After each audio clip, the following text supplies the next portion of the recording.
مساء الخير عليكم ومرحبا بكم في عدد جديد من برنامجكم برنامج ماي فاميلي.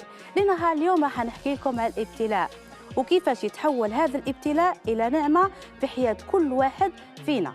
قصتنا لنهار اليوم قصتها فيها الكثير من العبر، أنا شخصيا تعلمت منها. تعرفوا وش هي أعز حاجة عند الإنسان؟ أعز حاجة عند الإنسان اللي هي أولاده.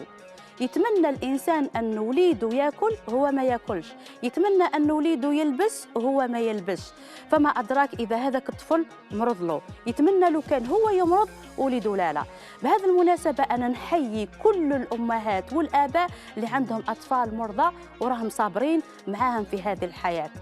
مرة نشفى بابا قال لي جملة ما زالها محفورة في راسي إلى يومنا هذا، قال لي يا فضيلة بنتي كل نقمة تتحول إلى نعمة إذا احنا رضينا بيها. الرضا، نهار ترضى بحاجة مشي مليحة كتبها لك ربي في هذيك الحاجة اللي مشي مليحة راح يقلبها وترجع لك نعمة. عليها جبت لكم هذه القصة لنهار اليوم باش كامل نتعلموا منها. قصة كي تشوفها راح تشوف في روحك وتستصغر نفسك، لأنها فعلا قصتنا لنهار اليوم معجزة. ما تروحوش بعيد وما تزابيوش، ريحوا معنا، نتلاقى بكم بعد الفاصل. مرحب بكم من جديد في برنامجكم برنامج ماي فاميلي. كما كنت قلت لكم قصتنا لنهار اليوم راح كامل نتعلموا منها. صاحبة القصة ما جاتش وحدها، جات مع أنا نقول طفلة معجزة. تخيلوا معي كي كان في عمرها 8 سنوات دري برا يلعبوا ويصوتوا، هي الله يبارك عليها حفظت القرآن الكريم. وهذه الطفلة عندها مرض، احنا ما نقولوش مرض، نقولوا عندها اضطراب التوحد. وكثير من الأمهات اللي عندهم أطفال توحد كي يكون عندهم طفل عنده توحد يعرفوا معنى حجم المرض ومعنى الوجع تاع هذا المرض. اليوم بالذات جبت لكم هذه القصة باش نتعلموا منها. معايا السيدة لياني اللي جاتني من الجزائر العاصمة مع بنتها أحلام، راح تتعلموا من أحلام قصة فيها الكثير من الألم. السيدة لياني مساء النور. مساء النور. راهي خلف الستار، نقول لكم علاش، لأنه كاين كثير من الآباء ومن الأمهات نهار ربي يبتليهم بطفل من ذوي الاحتياجات الخاصة ولا طفل عنده مرض يحاولوا يخبوه على الناس، يحاولوا يغلقوا عليه في الدار، يكون عندهم وليمه ما يدوهش، يكون عندهم عرس ما يدوهش، يروحوا يحوسوا ما يدوهش، نهار طول هذاك الطفل المصاب بامراض يغلقوا عليه في البيت. يقول لك علاش؟ يقول لك باش ما يبهدلناش راهو مريض، يزيدوا يكملوا عليه اكثر ويزيد هذاك الطفل يبكي اكثر ويتذمر اكثر ويتعقد اكثر. جبت لكم اليوم طفله مصابه بالتوحد لانها امها وابوها في كل مكان يروحوا يخرجوها بالسيف يدوها للعرس باش تتحمل هذاك الجو تاع الضجيج، لانه مرض التوحد ما يقدرش يتحمل الضجيج. يماها قالت لي انا ما نحبش العراس، بصح على جال بنتي نديها للعرس. يوم ورا يوم حتى تعالجت هذيك الطفله، تديها للحدائق، تديها لمراكز الالعاب، فيما بعد رجعت تديها للمساجد، يوم ورا يوم حتى اصبحت الطفله معجزه. سيده لياني. نعم. لاباسك مليحه؟ الحمد لله. الحمد لله. كيفاش راكي مع الطفله احلام؟ الحمد لله، نعمه من عند ربي سبحانه. كي اكتشفتي المرض احكي لي لحظه اكتشافك انه بنتك نهار رحتي للطبيب وقال لك باللي هاد الطفله عندها توحد. اليوم الاول ما نكذبش عليك، عندما اكتشفت المرض كان انهيار، لكن بعد ذلك كان بعد الكفاح والجهاد والعمل معها ثبت ان طريق الالم يتحول إلى أمل. فالحمد لله اليوم أحلام نعمة وأفتخر بها، فخر للجزائر، ليس لي وحدي يعني ولوالدها بل فخر للجزائر. ولا يوم قلتي باللي هاي الطفلة قنطتي من رحمة رب العالمين؟ لا لا أبدا، هذه كما يقولوا ابتلاء من عند ربي سبحانه. الأنبياء والرسل وابتلاهم ربي، لا ما بالك الإنسان العادي، يعني الحمد لله من أحبه الله ابتلاه. صح، راكي قابلة تباني معايا في البرنامج؟ نعم. أنت والطفلة أحلام؟ نعم. نشوفوا هاي الطفلة المعجزة؟ نعم. تدخلي معايا البلاطو؟ نعم. يشوفوك بالجزائريين. نعم يلا، اكيد. على بركه الله. فتحوا لنا الستار. انا شفت هذه الطفله، انتم ثاني كلي راكم تشوفوا فيها رايحين تحبوها ورايحين تفتخروا بها. طفله في عمرها 8 سنوات، لما كان عمرها 8 سنوات حفظت القرآن الكريم، واليوم استقبلها لهنا في برنامجي.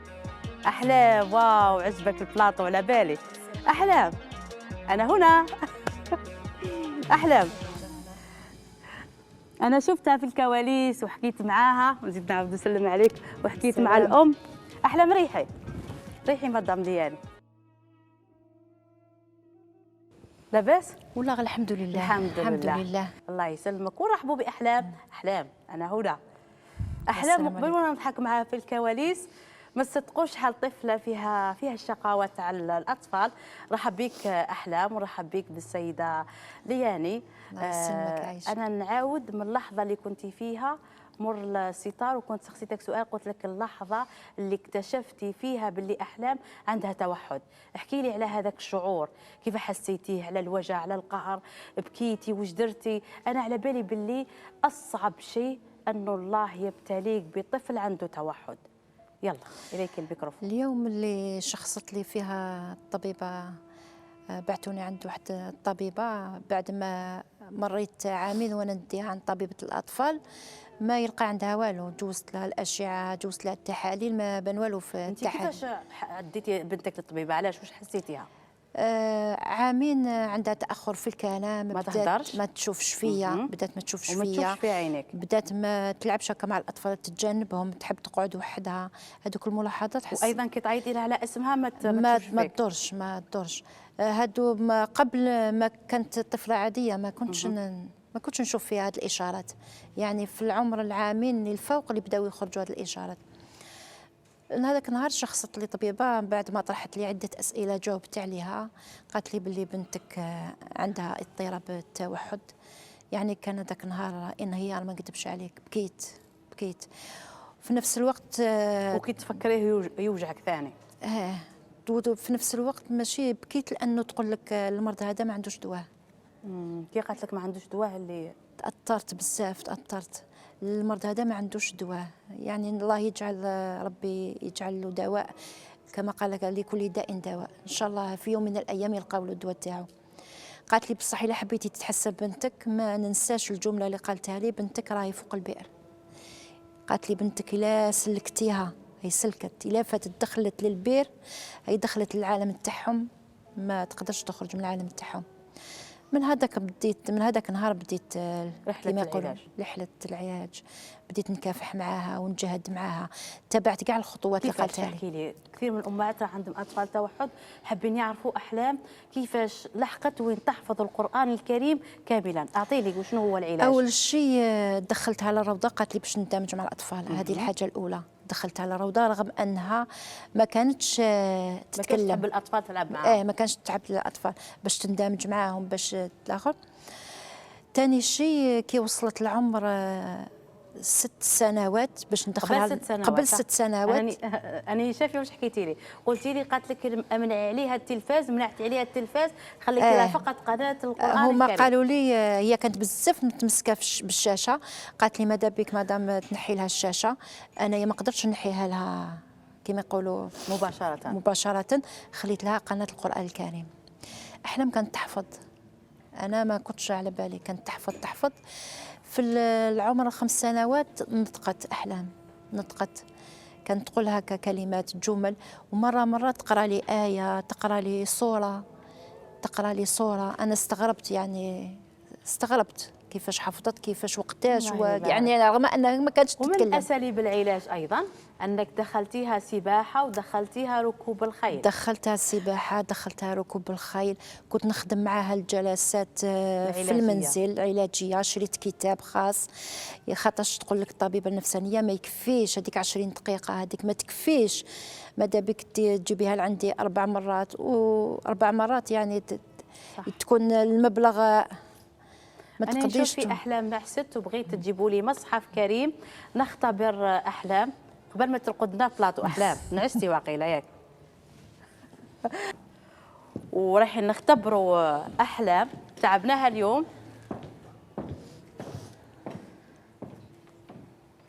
شكرا. عندنا وحده محجبينها ما بغاش تدخل البلاطو، قلت لها جيبي لنا المصحف والشهادات. كل هذو اللي راكم تشوفوا فيهم، كل هذو اللي راكم تشوفوا فيهم شهاده، 2 3 يعني خليت في البيت اللي ما 4 قدرتش نحيهم من 5 الجدران. ومازال معايا القرآن الكريم، ورايحة نختبر أحلام هاد الطفلة الخارقة اللي راهي موجودة معنا في بلاطو برنامج ماي فاميلي. أحلام شدينا الميكروفون. معايا أحلام هاد الطفلة الخارقة اللي حفظت القرآن الكريم في عمر 8 سنوات. أحلام قربي فقط شوية الميكروفون. يلا نقول فقط المخرج يجبد لنا نخير صورة. خيرت صورة النور، فقط المخرج أعطونا صورة النور باش نختبروا أحلام. يلا نقرأ أنا منا، ما عرفتش الآية اللي راهي موجودة هنايا ولا لا، لكن نخير أعتقد نقرأ منا أحسن باش المشاهدين أيضا يتبعوا معنا. أحلام: إلا الذين تابوا من بعد ذلك وأصلحوا فإن الله غفور رحيم. والذين يرمون أزواجهم ولم يكن لهم شهداء إلا أنفسهم. صدق الله العظيم. يلا نزيدوا صورة أخرى وتعطي لكم حتى رقم الصورة. أحلام: إنما تعبدون من دون الله أوثانا وتخلقون إفكا إن الذين تعبدون من دون الله لا يملكون لكم رزقا. أعطيني الصورة، رقم الصورة، رقم الآية. رقم الآية. أحلام: 17. فعلا رقم الآية 17. يلا نروح نشوفوا اختبار آخر لأحلام. أعطونا فقط المخرج صورة الغاشية. أحلام أيضا تحفظ الآية والآية اللي قبلها. يلا أحلام أعطونا فقط صورة الغاشية باش المشاهدين يشوفوا معنا. أعطيني الآية اللي قبل هذه الآية: لا يسمن ولا يغني من جوع. الآية اللي قبلها: ليس لهم طعام إلا من ضريع. هذه كملتي لي الآية. الآية اللي قبلها شنو؟ تسقى من عين دانية. والتي قبلها؟ تصلى نارا حامية. والتي رقم قبلها؟ الآية 4. ورقم الصفحة 500 و و 500 و 592 92. الله يبارك وما شاء الله. نزيدوا اختبار آخر. يلا أحلام. كي نقول لك سيدنا طه ما أنزلنا عليك القرآن لتشقى. وكي نقول لك سيدنا عيسى اسمه المسيح عيسى بن مريم وجيها في الدنيا والآخرة ومن المقربين. الله يبارك. وكي نقول لك دوكا انا نعطي لها كلمات وهي تقول لك وين جايه في الصور. كي نقول لك وين توجد الايات اللي فيها السكينه؟ هو الذي أنزل السكينة في قلوب المؤمنين. في سورة الفتح. أعطينا الصور اللي موجودين فيها آية السكينة.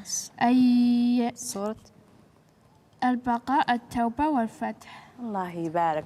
وكي نقول لك اعطيني آية تبدا بألف لام ميم. ألف لام ميم. الفاتحة، البقرة، العنكبوت، الروم، لقمان، السجدة. الله يبارك وما شاء الله. ومش هذا فقط، أحلام أيضا حاليا راهي تتعلم باللغة الإنجليزية. يلا نقرأ سورة الفاتحة باللغة الإنجليزية. أنا نقول لك بالعربية وأنت ترجميها لي باللغة الإنجليزية. بسم الله الرحمن الرحيم. is the name of Allah, the compassionate, merciful. Alhamdulillahi Rabbil Alameen. Praise be to Allah, Lord of the worlds. Ar-Rahman Ar-Rahim, the benefit, the merciful. Malik Yawmiddin, benefit, the honorary, the honor, the honor of the day of judgment. إياك نعبد وإياك نستعين. معليش أحلام، الله يبارك وما شاء الله. بغيت نختم معك أحلام، بغيتك تعطينا دعاء. اللهم يا رحمن ويا رحيم اشفيني كما شفيت سيدنا أيوب عليه السلام، وارفع عنا البلاء كما رفعته على سيدنا يوسف عليه السلام، وأخرجني من التوحد كما أخرجت سيدنا يونس من بطن الحوت. تقبل منا هذا الدعاء إن شاء الله. إن شاء الله يا رب إن شاء الله. العالمين. ربي يتقبل إن شاء الله. قولي لي سيدة فضيلة، راكي فخورة بها الآن؟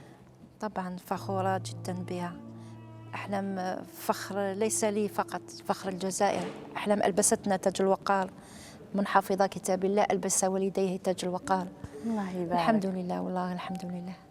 وكي نقولوا رحلة الكفاح ورحلة الجهاد مع أحلام مش فقط الأم، الأب اللي راه موجود معنا في الكواليس.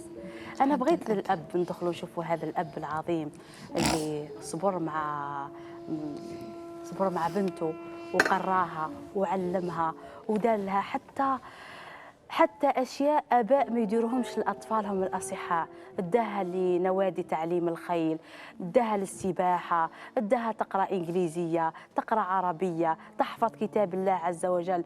ولعلمكم هم عائله ميسوره الحال، ما تقولوش باللي احلام هذه باباها فلان وكذا عليها قراها ودلها كامل هذون ووصلت لهذا الشيء. عائله بسيطه جدا، هو ايضا من ذوي الاحتياجات الخاصه. انا بغيت يكون لهنا باش يكون قدوه لكل الاباء والامهات اللي راهم يشوفوا فينا، اللي ربي عز وجل يبتليهم باطفال مرضى وما يصبروش معاهم ويزيدوا هما عليهم.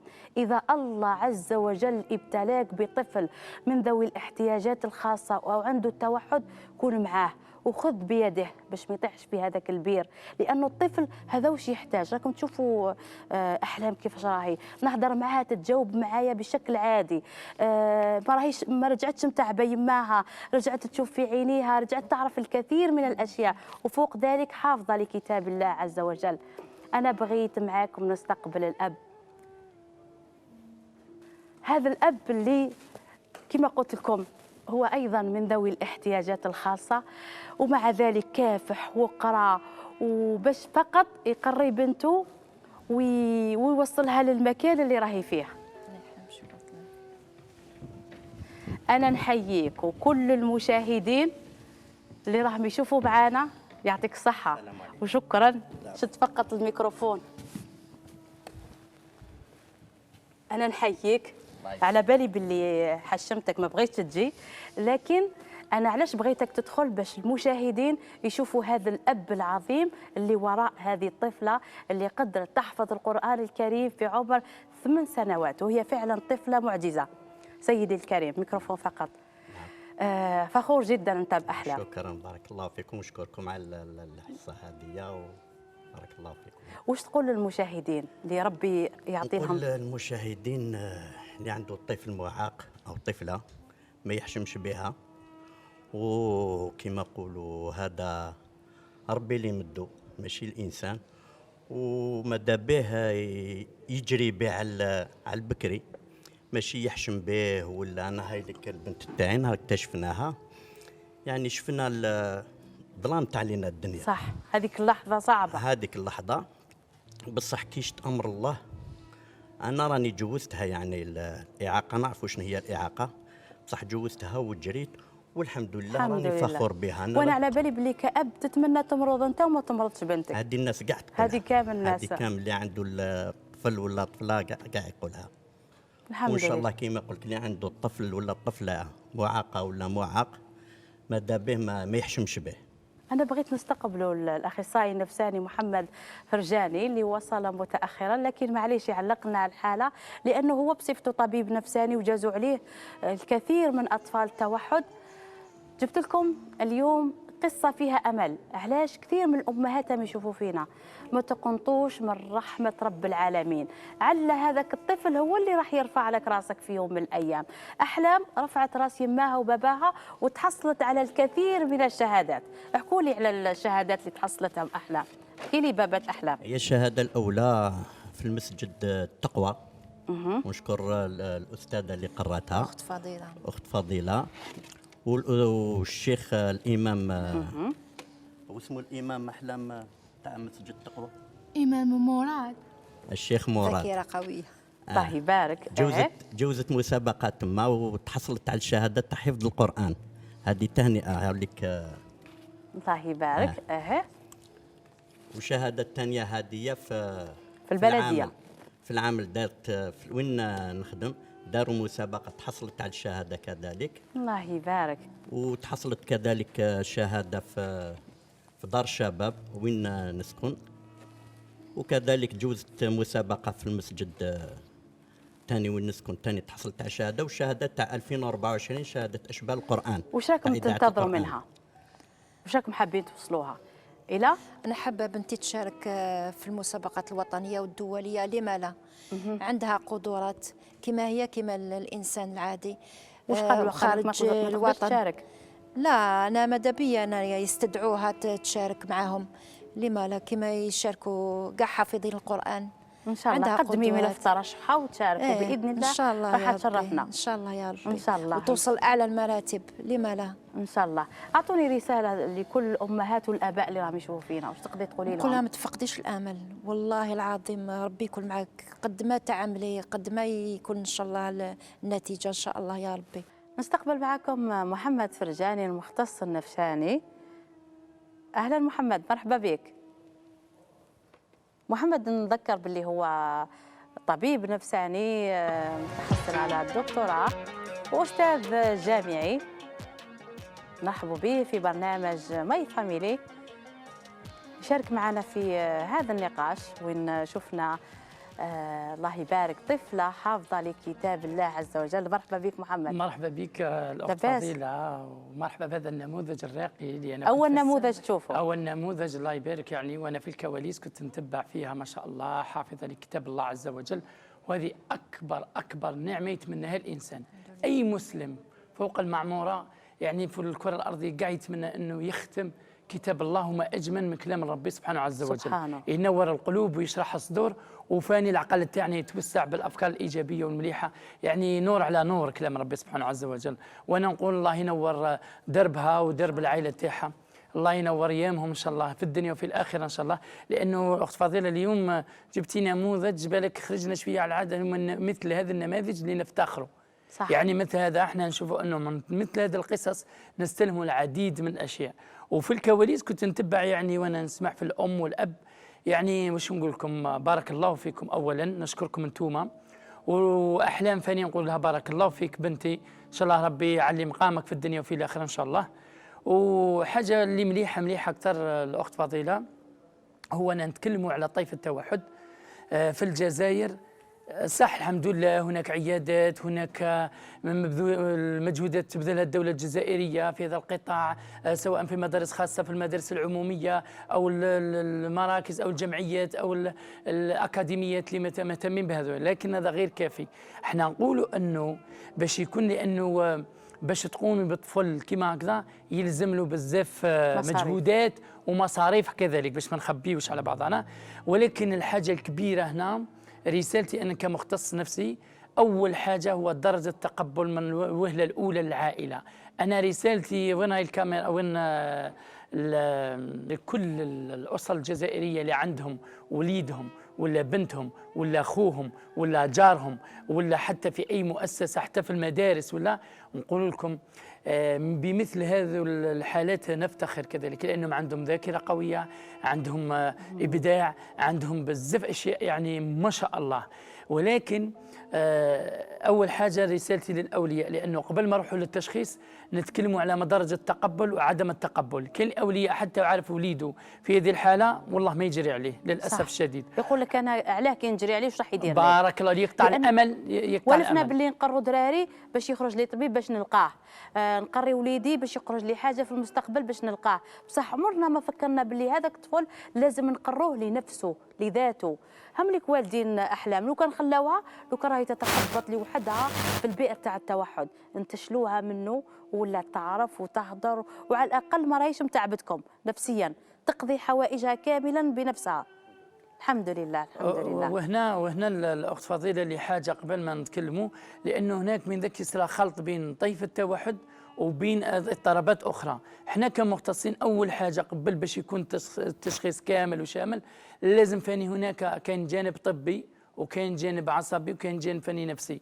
نتاكدوا من هذه الاشياء، اما نستعملوا الاو جي باش نتاكدوا اسكو من عنده اليانسي ولا عنده اي خلل في المخ تاعو بالعاميه باش يفهمونا، ولا عنده الحصاب ولا حاجه نبسط الرساله باش يفهمونا، ولا نروحوا لورا نشوفوا اسكو كاين مشكل في الاذنين، اسكو كاين مشكل في الجورج ولا اي حاجه، يعني باش نتاكدوا، لانه هناك غالبا يكون عندهم تاخر في النطق، ما يسمع كي تعيط لهم ما يسمعوا بصح ما يتجاوبوش.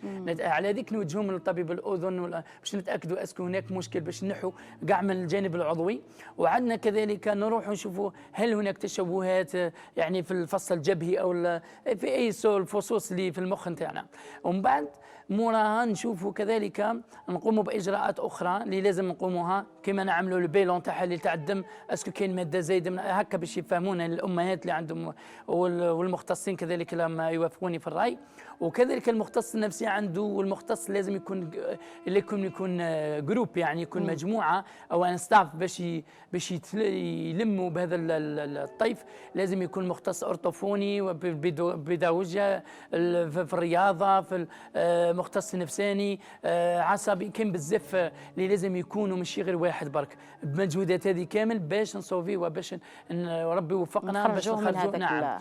ولكن الاشياء للاسف الشديد اللي عشناها في العياده وخارج العياده، نشوفوا كاين اباء وامهات ما على بالهمش بولادهم للاسف الشديد، يقول لك انا نقطع الياس ما عندوش دواء ما عندوش علاج، وهذا خطا.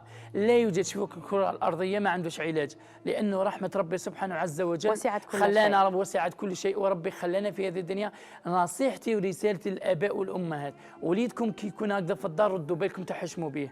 اول حاجه من بين النصائح العلاجيه اللي راني نقولها لكم اليوم هو ردوا بالكم تحشموا بوليدكم، النقطه الاولى.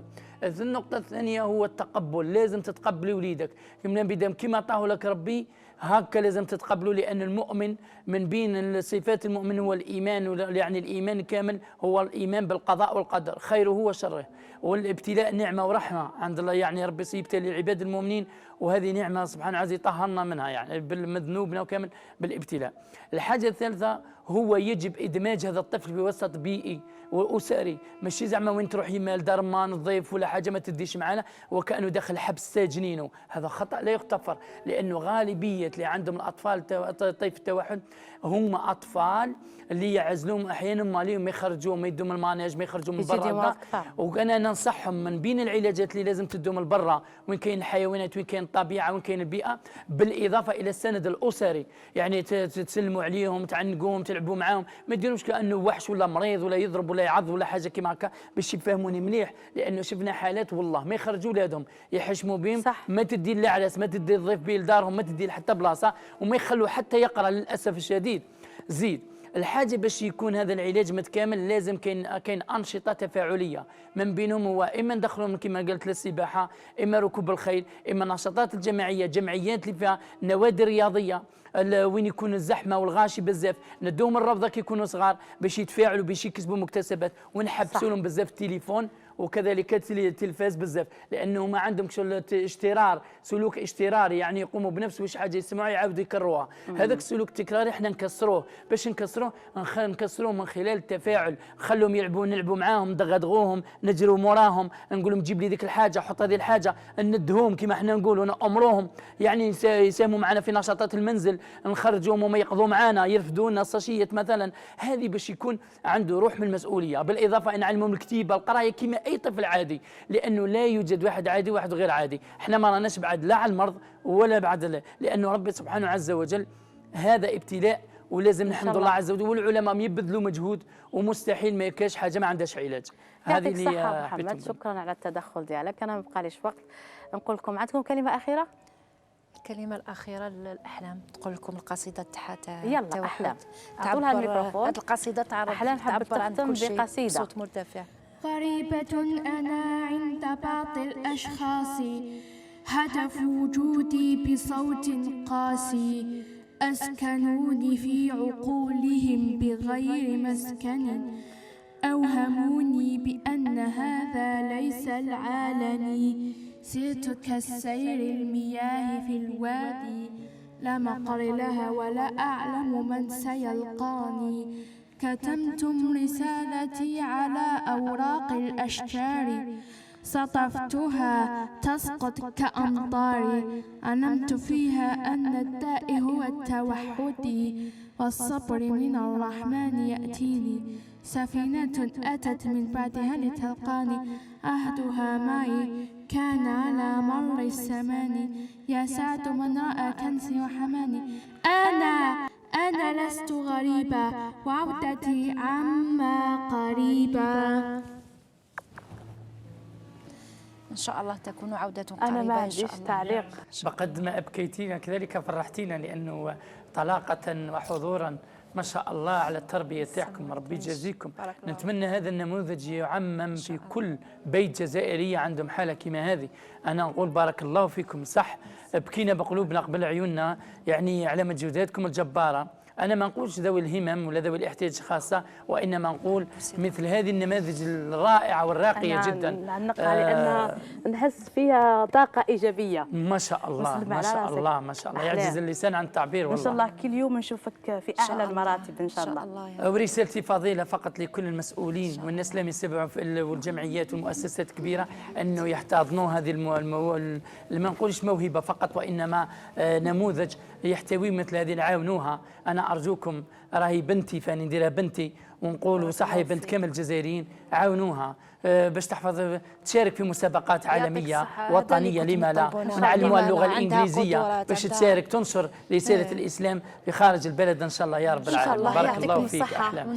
بارك الله فيك، في أعلى المراتب. أحلام شرفتيني. نسلمك. أحلام تعرفي أنا وش اسمي؟ أعطينا الميكروفون. أحلام الأستاذة، أنا وش اسمي؟ طاطا فضيلة. يا عمري صحيتي. شكرا أحلام. أنا أقول لكم نروحوا فاصل ونعاود نلقاكم بعد الفاصل. اليوم في مطبخ ماي فاميلي جبت لكم 3 وصفات لمكافحة السعال عند الأطفال، وجبت لكم المختصة في طب الأعشاب السيدة خديجة خفيف موجودة معنا. مرحبا بك خديجة. مرحبا بك، وش راكي لاباس؟ أنا ننشم في ريحة القرنفل يعني نعم أني جاية. يلا مرحبا بك، تبعوني فقط في الكاميرا. نروح نجي معك. أنا نحب النباتات ونحب تحبيهم. الأعشاب. مرحبا بك. يلا قلنا 3 أقوى وصفات لعلاج السعال والزكام عند الأطفال وعند الكبار.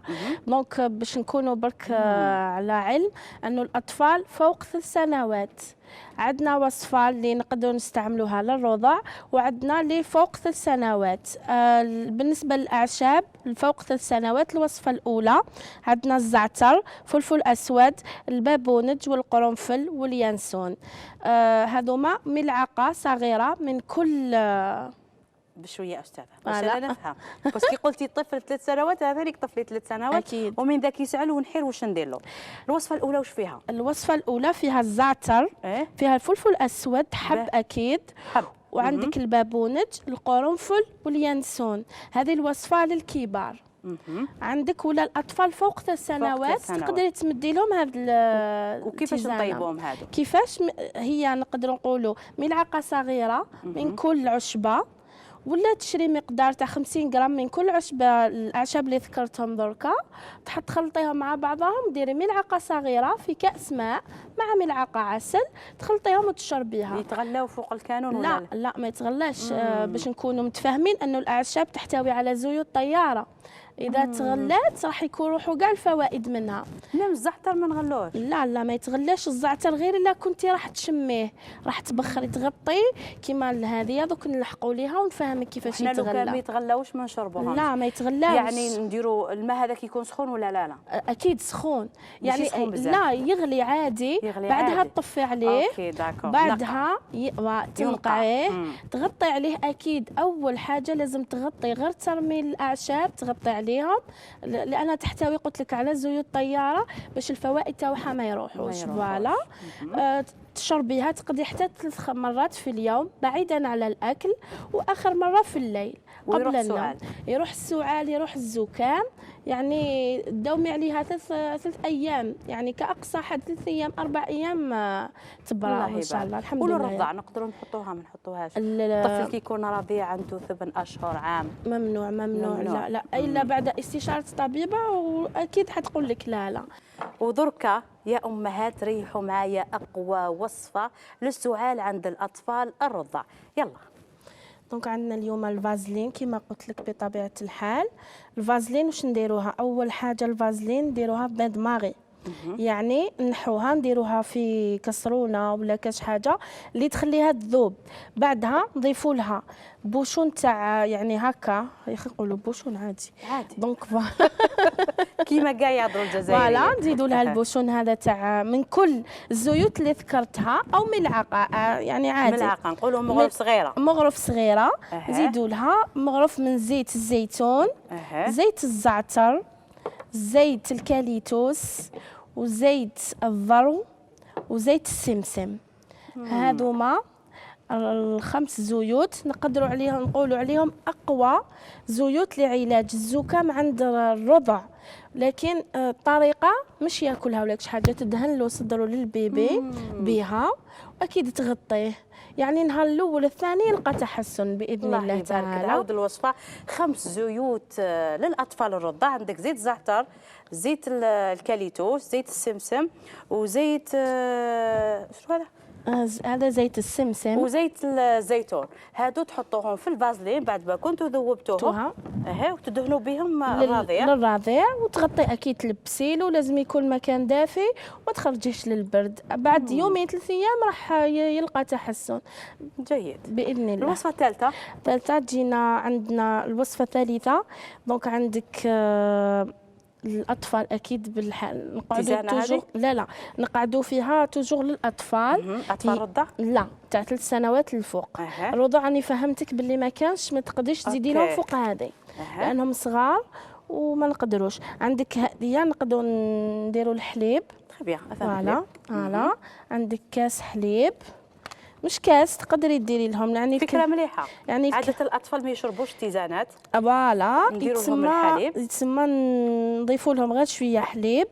عندك ملعقه صغيره زنجبيل، وملعقه صغيره تاع قرفه، مع ملعقه صغيره عسل للتحليه. عسل حر.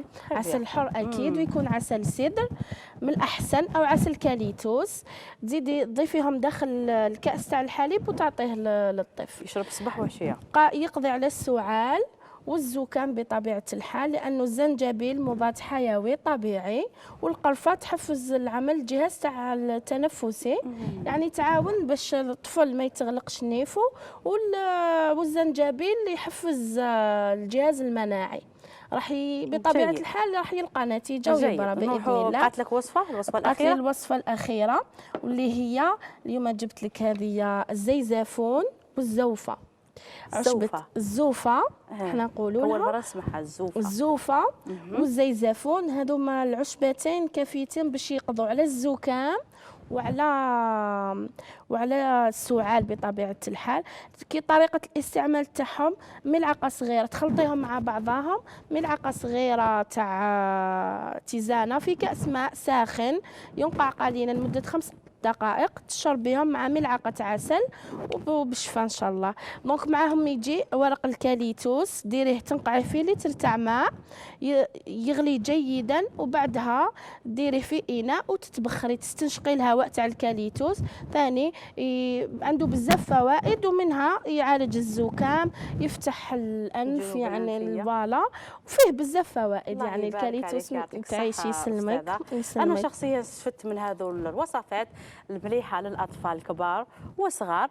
أنا نقول لكم ما تروحوش بعيد، نستقبلكم في ركن طفلي يتعلم، ومعنا اليوم القابلة أسماء حميد.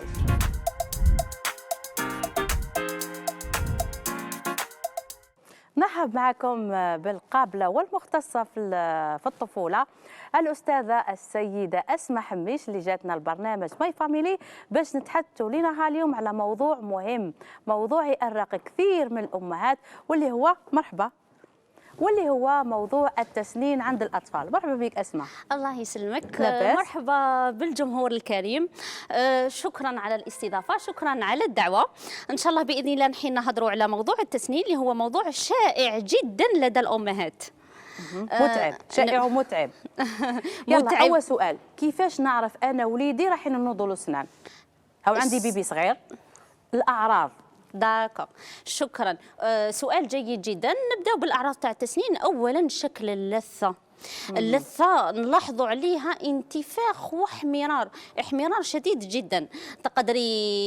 نقدروا نعرفوا كيفاش راهي محمره عن طريق الغسل لليدين، ونروحوا نشوفوا اللثه. نقدروا نديروا تطبيق أستاذة. حالة داخل البلاطو معنا طفله صغيره، جيبوا لنا الطفله الصغيره اللي حتشارك معنا اليوم، اللي عمرها شحال عمرها؟ 9 أشهر. 9 أشهر، الله يبارك. يلا جيبوها ولا نروح نجيبها؟ جيبيها لنا أستاذة.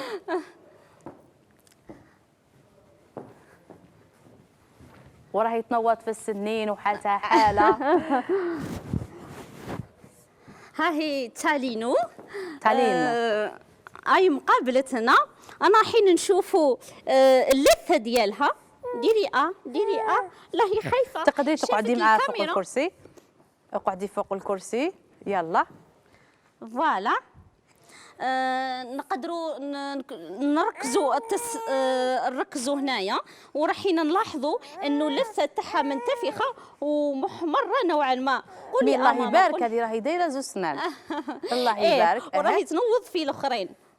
خليها على طبيعتها. نقدروا نلاحظوا ايضا لما راني نهضر على حاجه ونعاود، لازم غسل اليدين ثم تروحي تشوفي اللثه ديالها. علاش؟ لانه قادره ديري لها كاش عدوى فيروسيه ولا بكتيريه، لانه هي ديجا راهي المناعه تاعها ناقصه.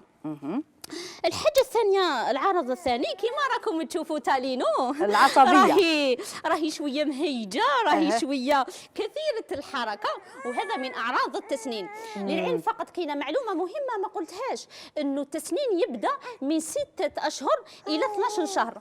ديجا الآن صادفت حالة قالت لي باللي بديت التسنين في 4 أشهر. كاين هذوك الحالات الشاذة قادرة يعني في كي 4 يكون أشهر. طفل هكا مهاوش، حنا نقولوا واش بيه، راهو شبعان لاباس عليه، نعرفوا باللي راح يدير الاسنان. نشوفوا اللثه تاعها، شكل اللثه هو اللي يبين لنا اسكو اعراض التسنين ولا لا. وكما قلت قادر يجوا قبل اوانها في 4 أشهر، لكن على الغالب من 6 أشهر الى 12 شهر. ايضا من بين الاعراض تالينو كانت تديرها، دير صبعتيها في فمها وتحب تعض. من بين الأعراض أيضا هو العض، تصيبيه يحب يعض أي حاجة يديرها في فمه. أيضا إذا كان البيبي يبكي بلا سبب، وأيضا يستيقظ مرارا وتكرارا في الليل، سواء ليلا ولا نهارا. شوفوا كما تالين راهي. وأيضا عندنا الرضاعة أو الأكل. إذا كان الطفل يرضع رضاعة طبيعية، أنا راح نشوفوا ماهوش يرضع كما كان. ينقص عدد الرضعات. ينقص عدد الرضعات شويه، وتصيبيه مجيني، تصيبيه مهيقل. واذا كان ياكل اكل عادي ايضا انا راح نصيبوه ينقص في وجبات الاكل ديالو. هاي لكم مثال حي راهي قدامكم. بلي تالين هي بنتك الله يبارك، ربي يخليها لك يسلمك وربي يطول يسلمك. في عمرها، وان شاء الله يا رب تشوفيها في اعلى المراتب. ان شاء الله ان شاء الله يا ربي. إن شاء الله. كيفاش نخفوا من حده اعراض التسنين؟ معليش نمدو تالينو نمدو تالينو ونكملوا. يعني الله يبارك، انا في الكواليس حبيت نشكر الزوج اللي جاب مرته للبلاط وجاب بنته، وتخيلوا معي هذا الزوج من الصباح هو شاد الطفله وما تقلقش. دائما يقولوا وراء كل رجل عظيم امرأة، لكن الآن أنا شفت وراء كل امرأة عظيمة رجل عظيم، رجل آمن بها وساندها. إن شاء الله تحية ربي ليه من هذا المنبر. إن شاء الله ربي يدوم بيناتكم المودة والعشرة. ربي يحفظك، إن ربي شاء الله. يبارك فيك. كنا نهضروا على التسنين كيفاش نسولاجيو البيبي ديالنا. أولا العضاضة نعرفوها من جداتنا وناسنا تاع بكري، هي فعلا مفيدة. كيفاش نديروا؟ أولا لا ستيريليزاسيون، اش معناتها نعقموا العضاضه ديالنا ونعطوها للبيبي تاعنا. كي نعطوها للبيبي تاعنا راكم تلاحظوا بلي راح يعضها بشده، اي راح تسولاجيه، يعني راح تخفف له من حده الالم. ايضا تقدري ايضا من بين الاشياء اللي كنت نمدها تيسو ولا تشليقه كما نقولوا حنايا سريبته تشليها في الماء البارد وديريها للثه ديال البيبي ديالنا. ايضا تقدري الفواكه البارده تمديها له باش تخفف من حده الالم. ورانا نهضروا على افكار يعني نقدروا نصيبوها في كل منزل، ماناش نهضروا على تسنين قوي ولا اعراض قويه جدا جدا لتستدعي الطبيب. وايضا كاينه حاجه بزاف يغفلوا عليها الامهات، تقول لك عنده الحمى، هذه باينه بلي اعراض التسنين. للعلم فقط انه الحمى ما تجيش مع التسنين. صحيح انه ارتفاع طفيف جدا لدرجه الحراره نقدروا نصيبوها حتى 36 37 عفوا 37.5.6، لكن الحمى غير مقترنه بالتسنين. بالك الطفل حاجه اخرى فوالا اقترنت به عدوى فيروسيه ولا عدوى بكتيريه مع التسنين. شحال تدوم فتره تاع التسنين؟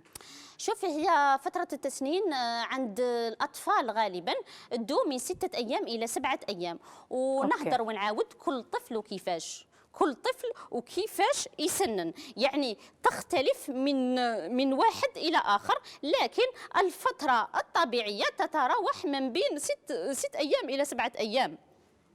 يعطيك الصحة، شرفتيني ونورتيني وأفدتينا بكثير من المعلومات الطبية. شكرا. إلى هنا نبقى ليش وقت نقول لكم نتلاقى بكم في الحلقة القادمة من برنامج ماي فاميلي. تهلاو في راحتكم، في أمان الله، إلى اللقاء.